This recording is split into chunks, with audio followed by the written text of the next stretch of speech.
Hello everyone, welcome back to the channel.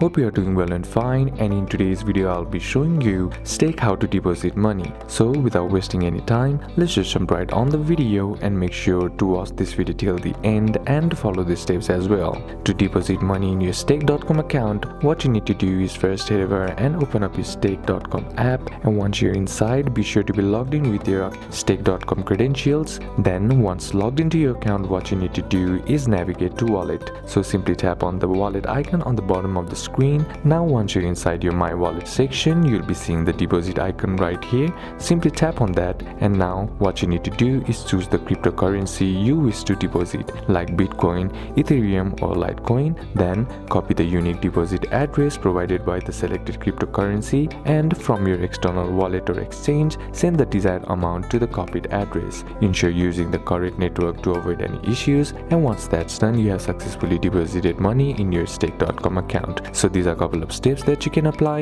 and that's it for today's video guys. Hope this video was useful to you. Leave a like if it did, comment down any questions that you have, and see you soon on the next one.